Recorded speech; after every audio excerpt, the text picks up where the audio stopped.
अपने बच्चों को समझाना है दुनिया का कोई भी इंसान कितना भी भरोसेमंद हो, ऐसी गलती ना करे। लड़का हो तो वो भी ना करे, लड़की हो तो वो भी ना करे। और ये हमारी पीढ़ी निकल गई है, हमें नहीं पता कि ये भी खतरे होते हैं। हमारी पीढ़ी में ये सब खतरे थे ही नहीं, हमने कम से कम ये सब नहीं झेला। हमारी पीढ़ी में ये था कि गलती से आप कहीं हैं, नहा रहे हैं, किसी ने देख भी लिया, फोटो नहीं खींच सकता था। फोटो खींचने के लिए फोटोग्राफर बुलाना पड़ता था बाहर से। या तो हर आदमी फोन लेके घूम रहा है, और फोटो अगर खिंच गई, अगर आपको भी ऐसी मासूमियत आपके अंदर है कि मैंने फोटो खींच ली, मेरा फोन तो एयरप्लेन मोड पे है, मेरे फोन में ही है, बाहर तो गया ही नहीं, इसको बोलते हैं मासूमियत। अगर आपने फोन में फोटो खींच ली है और डिलीट कर दिया उसको, अगर आपको लगता है डिलीट हो गई, तो ये मासूमियत है। कोई सिंपल सा टेक्निकल एक्सपर्ट जो बहुत ज्यादा पढ़ा लिखा भी नहीं है, 2 मिनट में फोटो बाहर निकाल लेगा, कितनी भी डिलीट करते रहिए अपने फोन से। और एक बार इंटरनेट पर चली गई तो दुनिया की कोई ताकत उसको परपेचुअल मेमोरी से डिलीट नहीं कर सकती। और दुनिया के इतिहास में जब तक दुनिया रहेगी, वो फोटो रहेगी, वो वीडियो रहेगा, कोई नहीं छिप पाएगा, कोई बच नहीं पाएगा। और जब बच्चे इस दौर से निकलते हैं, उनको एंग्जाइटी होती है, डिप्रेशन होता है, और उस समय उनको जरूरत होती है किसी ऐसे व्यक्ति की जो उनसे ठीक से बात करे, उनको समझे। अभी 2 महीने पहले एक वेब सीरीज आई है दहाड़ नाम की, अगर नहीं देखी तो उसको देखिए। वो कई मामलों में अच्छी वेब सीरीज है, मैं उसका प्रचार करने के लिए नहीं आया हूँ, तो संयोग से मुझे अच्छी लगी तो बता दिया। जो मैं कहना चाह रहा हूँ उसमें क्या है, उसमें एक पुलिस का एसएचओ है, एसएचओ है या डीएसपी है शायद, एक अधिकारी है पुलिस का। उसी के जुरिसडिक्शन में एक स्कूल में उसका बेटा पढ़ता है, और स्कूल से कंप्लेंट आई, कुछ बच्चे एक मोबाइल फोन एक कमरे के अंदर देखते हुए पकड़े गए हैं। वो मोबाइल फोन वही है जिसको उसका बाप ढूंढ रहा है किसी क्राइम की इन्वेस्टिगेशन के लिए, वो नंबर ट्रेस कर रहे थे, वही नंबर है। तो बाप और पुलिस की पूरी टीम भागी है, और प्रिंसिपल ने कहा कि वो बच्चे इस कमरे के अंदर है। अंदर गया तो उसका अपना बच्चा ही है। वो बच्चा क्रिमिनल नहीं है, वो तो गलती से फोन उसके पास आ गया, वो वाला जो फोन क्रिमिनल का था उसके पास आ गया। और तब वो पुलिस वाला देखता है कि उसका बच्चा और उसके 3-4 दोस्त वो सब वीडियोस देख रहे हैं जो 9-10 साल के बच्चे को नहीं देखने चाहिए थे। लेकिन उसके बाद सबसे इंटरेस्टिंग बात क्या है, घर जाके वो पुलिस ऑफिसर अपने बच्चे के साथ बैठता है, और कम से कम 2-3 मिनट का सीन है। किसी फिल्म या वेब सीरीज में 2-3 मिनट का मतलब बहुत बड़ी बात होती है। जब हम फिल्म लिखते हैं तो हमारा टारगेट होता है कि कोई भी सीन 1 मिनट से ऊपर का नहीं होना चाहिए किसी भी हाल में, वरना लोग बोर हो जाते हैं। मैक्सिमम 1 मिनट होता है। 2-2.5 मिनट तक एक थीम पर बात चल रही है, इसका मतलब डायरेक्टर चाह रहा है कि ये बात ठीक से पहुंचे। और बाप अपने बेटे को सिखा रहा है कि बेटा ये चीजें इस रूप में नहीं होनी चाहिए, इस रूप में होनी चाहिए, सही उम्र में होनी चाहिए। और तुम जो वीडियो देख रहे थे उसमें लड़की को ऑब्जेक्ट की तरह इस्तेमाल किया जा रहा था। लड़कियां ऑब्जेक्ट नहीं होती हैं, इंसान होती हैं। तुम्हारी माँ, तुम्हारी बहन भी लड़की है, ध्यान रखना।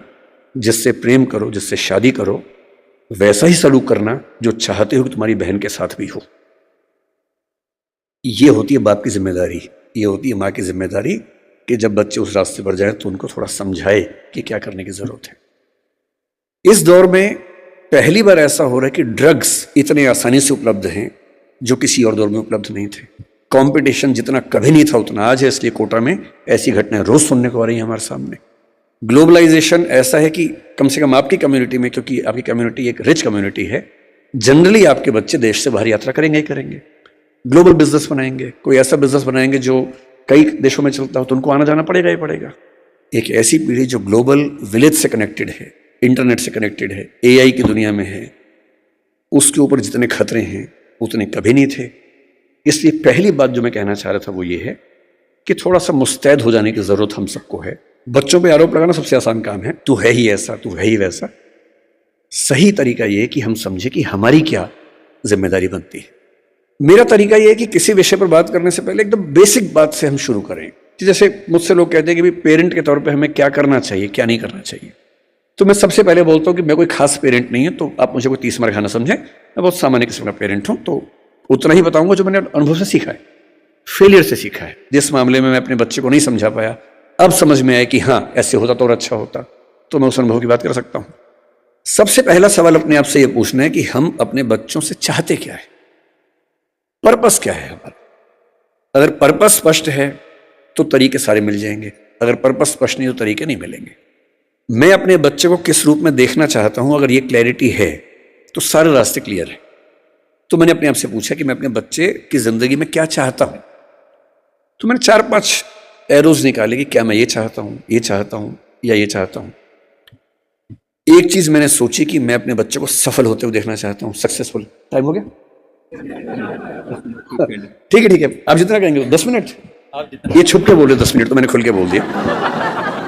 तो मेरे सामने 3-4 चीजें हैं कि मैं चाहता हूं कि मेरा बच्चा सक्सेसफुल हो। सब चाहते हैं, आप भी चाहते ही होंगे। सक्सेस का मतलब है खूब पैसा हो, पावर हो, प्रसिद्धि हो, सामाजिक रसूख हो। फिर मैंने सोचा कि नहीं, मैं ये चाहता हूं कि मेरा बच्चा कायदे का इंसान बने, उसमें एम्पैथी हो, पेरेंट्स से, परिवार से, दोस्तों से, समाज से अच्छा संबंध हो, कमिटमेंट्स पूरी करता हो। फिर मुझे लगा ठीक है कमिटमेंट्स, लेकिन मैं चाहता हूं कि मेरा बच्चा इतना मजबूत हो, स्मार्ट हो कि किसी भी चैलेंज को झेल सकता हो, घबराए नहीं। फिर लगा नहीं, मैं ये चाहता हूं कि मेरा बच्चा फिजिकली, मेंटली, इमोशनली फिट रहे, स्वस्थ रहे। फिर मुझे लगा कि सब कुछ हो तो कितना अच्छा है, लेकिन तभी समझ में आया कि सब कुछ तो मेरे पास भी नहीं है, तो मैं कैसे उम्मीद करूं कि बच्चों में हो जाएगा। तब मैंने अंत में एक चीज लिखी कि एज ए पेरेंट मेरी सबसे पहली और आखिरी इच्छा ये होनी चाहिए कि मेरा बच्चा खुश रहे जीवन में। इससे बड़ी क्या इच्छा हो सकती है? आप कहेंगे कि हाँ, सक्सेसफुल हो और खुश रहे, ठीक तो है, पर मैं ये कह रहा हूं कि कभी कभी ऐसा हो सकता है कि सक्सेसफुल होकर दुखी रहे, और जैसी सक्सेस आप चाह रहे थे वैसी न मिलने के बाद भी खुश रहे। और अगर मुझे दोनों में से एक को चुनना हो कि सक्सेसफुल और दुखी या कम सक्सेसफुल लेकिन खुश, तो एज ए पेरेंट मेरा पहला भाव क्या होना चाहिए? कि वो खुश रहे। क्योंकि मैंने तो ऐसे आईएएस आईपीएस अधिकारियों को देखा है जिन्होंने आत्महत्याएं कर ली हैं, उनसे बड़ा सफल कौन होगा? मैंने ऐसे बड़े बड़े टाइकून्स को देखा है बिजनेस की दुनिया के, जो खुश नहीं है। इनसे बात करो तो लगभग रोते रहते हैं रात दिन, लेकिन टाइकून्स हैं, बहुत अमीर लोग हैं। तो मैं ऐसा क्यों चाहूं कि मेरा बच्चा ऐसा हो? तो मैंने एक पिरामिड बनाया जो शायद आपके काम का भी हो। मैं एकदम क्लियर हूं, मैं अपने बच्चे से हमेशा ये बात करता हूं कि भैया मुझे सबसे पहले ये चाहिए कि तुम खुश रहो, बाकी सब सेकेंडरी है। उसके साथ हो जाए तो अच्छा है, नहीं तो मुझे तुम्हारी खुशी से मतलब है, बाकी सब बातें बात की। खुशी कैसे आएगी? खुशी इस बात से आएगी कि मैं उसके ऊपर अपनी इच्छाएं थोपूं नहीं, समझाऊं, परसुएट करूं। अगर मुझे लगता है कि वो गलत रास्ते में, तो मैं समझाऊं कि बेटा ये रास्ता गलत है, रीजन बताऊं, डिस्क्राइब करूं, उसे सही रास्ते पर लाऊं, समझ जाएगा। क्यों नहीं समझेगा बच्चा?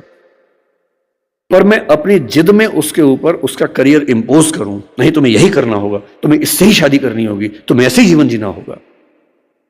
तो मैं ऐसे कई लोगों को जानता हूं जो बहुत सफल हैं और अपने माता पिता से, स्पेशली अपने पिता से नफरत करते हैं। नफरत बहुत भारी शब्द है, लेकिन वो नफरत ही करते हैं। वो कहते हैं कि मेरे पिता ने मुझे जबरदस्ती ये विषय दिलवाया, इंजीनियरिंग करवा दी, मेरी इच्छा नहीं थी। मेरे पापा ने मुझे जबरदस्ती आईएएस का एग्जाम दिलवाया, मेरी इच्छा एकदम नहीं थी। मेरी इच्छा सिंगर बनने की थी, क्योंकि मैं पढ़ने में ठीक था। मैं बन भी गया सिविल सर्वेंट, मैं सिविल सर्वेंट हूं, मैं नौकरी कर रहा हूं ठीक से, पर मुझे मजा नहीं आता है। मैं रोज दुखी होता हूं। और आज भी मेरे पिताजी मुझे कहते हैं, उसने कहा कि मेरे पिताजी मुझे रोज धमकी देते थे कि अगर ये काम नहीं किया तो मैं सुसाइड कर लूंगा, ये कर दो वरना मैं ये कर दूंगा, ये कर दो वरना मैं ये कर दूंगा। और हमारा पूरा परिवार उनके खौफ में जिंदगी जीता रहा। हम सब सफल हैं उनके दबाव की वजह से। पर 3 दिन पहले मेरे पापा ने, फिर ये बात 10 साल पहले कर रहा हूं मैं, 3 दिन पहले मेरे पापा ने मुझे फोन किया मेरी शादी के लिए। अब मुझे मार पीट के सिविल सर्वेंट बना दिया है, जो मेरा मन नहीं था। आप कह रहे हैं बेटा लड़की फाइनल कर दी है, इससे शादी करनी है, और मैं किसी को जवान दे चुका था। मैंने कहा पापा मेरी किसी से बात हो गई है। बोले बेटा आत्महत्या कर लूंगा। और उसने कहा कि आज मेरे मन में पहली बार आया कि बोलूं कि कर लो। मैं रोज करूं इससे अच्छा आप एक बार कर लो। मैं 15 साल से कर रहा हूं, एक बार आप भी कर ही लो पापा। अगर इतना इंपोज करके आपने सफल बना भी दिया, तो अपने प्रति जो नफरत पैदा कर लेंगे वो ज्यादा भारी पड़ेगी। इसलिए बच्चे की खुशी का मतलब है ऑटोनॉमी, उसकी इच्छा का सम्मान। हाँ जहां वो गलत है समझाइए, परसुएट कीजिए, कन्विंस कीजिए, दबाव नहीं। जिसकी जिंदगी में एक मिशन हो, अपने मन का काम हो, और ठीक ठाक से रिश्ते हों, 2-4, 1-2 बढ़िया दोस्त हों, परिवार ऐसा हो कि जहां आके उसको मजा आता हो, शाम को घर आते हुए अच्छा लगे, ये नहीं कि अब रात गुजारने के लिए जाना ही होगा। उससे सुखी जीवन किसी का नहीं है। और इसलिए मेरा तो उसूल ये है कि दबाव डालकर अपने बच्चे से कुछ भी ना करवाना है, ना सोचना है।